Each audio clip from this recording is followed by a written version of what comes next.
Hi, this is Katie Weeks, your independent, close to my heart maker and advocate, and today I'm here to share with you a video of me making a couple of cards. So many of you might have remembered, if you are my VIP group, getting those pieces and the letters cut out for the word fall that I showed, and I made a layout with them. So I'm going to make some cards with those same pieces today, just to show you the versatility of what we can do with that whole triangle concept, and I'll show you that layout in just a minute. So here I am stamping off a bunch of images from Thoughtful Critters.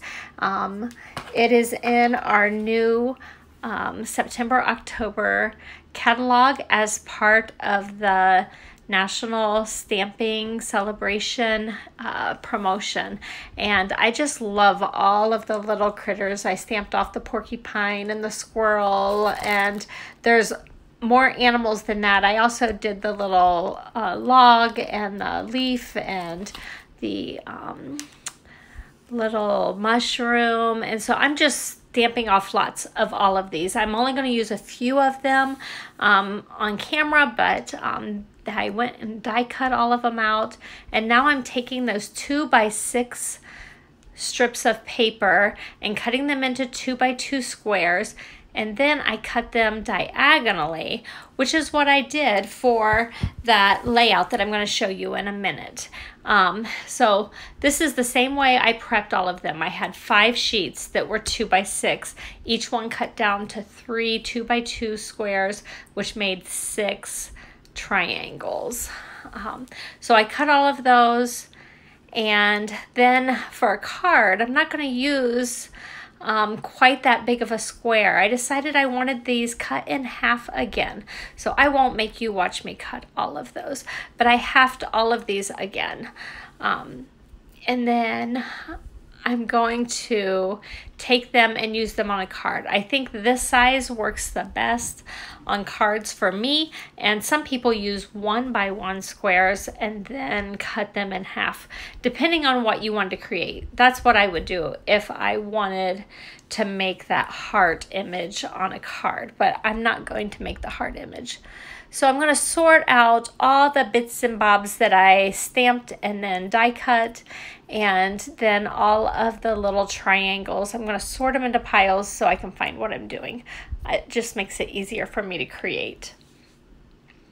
And then I'm going to use those triangles and just try to figure out how I want those to go down the strip of the card. I'm putting them down that side of the card, and I had to cut one in half again just for the edge, and this took me a couple tries to line it up. I used my mat, my Versamat, for some of it, and then I just kind of started eyeballing it once I got a pretty good idea of what I wanted to go with.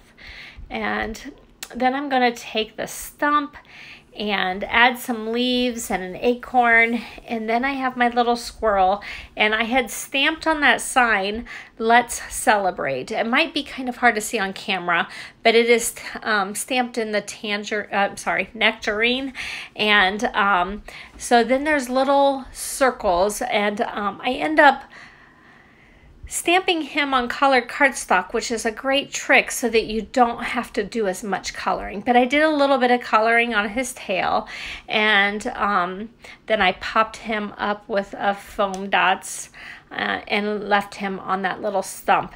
And I also colored in his little paws. So on that sign, there's 2 little places that you can color in paws. And then I'm going to add a mushroom and a couple of leaves inside the card, and then I also stamped "Happy Birthday" in avocado ink, and that is also from the Thoughtful Critters stamp set as well. And so that's my first card. Oh, and I colored in a little bit the spots on the mushroom a little bit too. But again, stamping these images on colored cardstock or something with a design is a really great way to avoid having to do too much coloring. It's my little way that I cheat sometimes. So next I have for you, that's a birthday card with a fall theme. And next I'm going to do a card that I think I'll probably use for Thanksgiving. So again, I used those triangles, and I made this card go landscape instead of portrait, and put the fold across the top, and then I put these triangles across the bottom and line them all up just the way I wanted them. I kind of like the order that I used on the last one. I just transferred it to the bottom. And then I stamped in Nectarine the Grateful, and it is from the Grateful for This Life, the September 2021 stamp of the month. And I stamped that, and I kind of left it sit on the card for a minute while I prepped the next stamp, just to let it soak into the paper. And then I stamped For You using the Harbor ink. I love that new color that we have.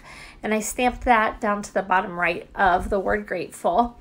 And then I went and got my sticker sheet, and there's actually a tiny strip that's a light gray, and it's between two stickers. So it's really not supposed to be something we use necessarily. It's scrap, and I put that across the top and then just above those triangles, and I think it gave it a nice finishing touch.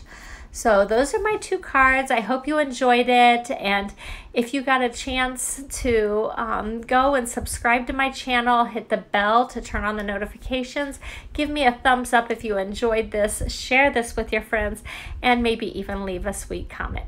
Have a great day.